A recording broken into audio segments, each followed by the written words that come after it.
are so many persons, individuals that need to be thanked today, but I would like to mention my fellow organizers on the scene here.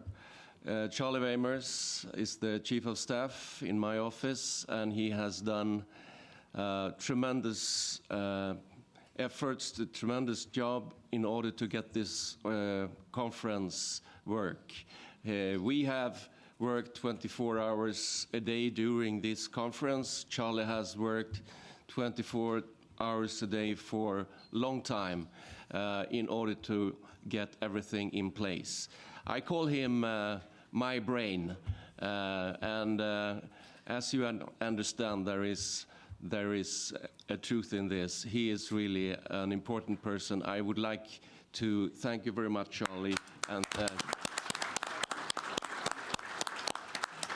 Charlie, together with Martin and Johannes, I would say, has been really crucial in order to get this conference to be. Let me very briefly share some thoughts about the outcome of these days. When we met Wednesday night, I underlined that we come here to make the case for the victims of persecution and genocide. We have come to take part in an important dialogue about the need for unity, the need for responsibility, and the need for political action, with a very crystal clear objective: to contribute to reconstruction, to contribute to repatriation and a brighter future for the indigenous peoples of northern Iraq and the Nineveh Plains. Without being pretentious, I would like to say that this conference have delivered on this. With your dedication to the process of finding agreements, compromises, and consensus, we have not only met expectations, I would say, we have exceeded expectation.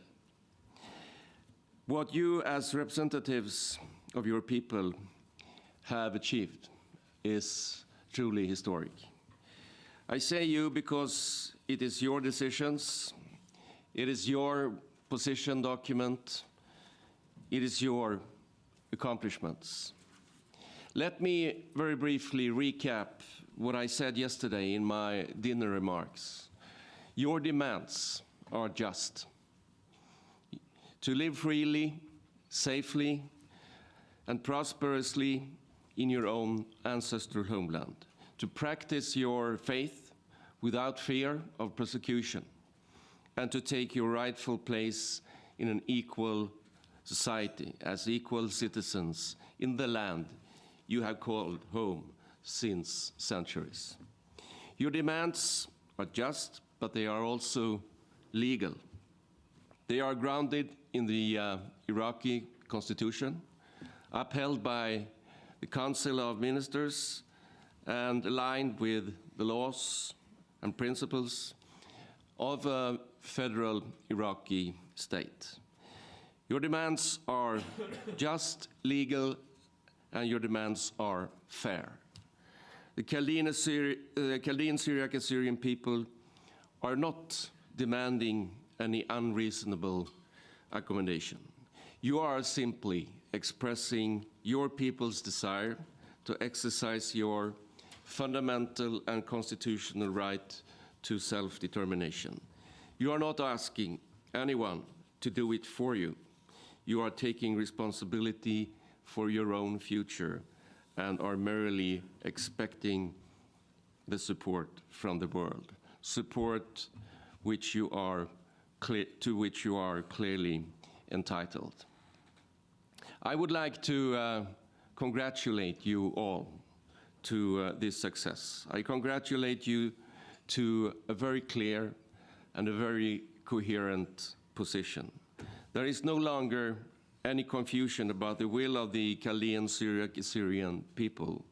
Representatives of the European Union, of the United States, will now return home with a well-drafted document that clearly spells out your position.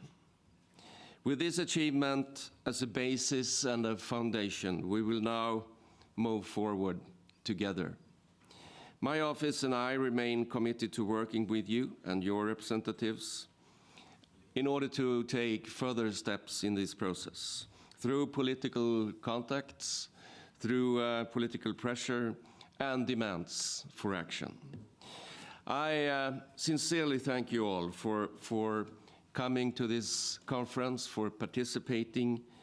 I thank you for your courageous leadership and for remaining faithful to the process. Finding consensus is, as Stephen mentioned, it's never simple, but we all know that it is necessary. And remember, leaders are judged based on what they build rather than what they destroy. And as I said yesterday, you have truly built something during these days in Brussels. So, dear friends, on behalf of the European Parliament, on behalf of my own party group, EPP, on behalf of my office and myself, thank you so much for constructive work. Thank you for your dedication to the issue of a brighter future for Chaldean Syriac Assyrian people in the Nineveh Plains. Thank you so much.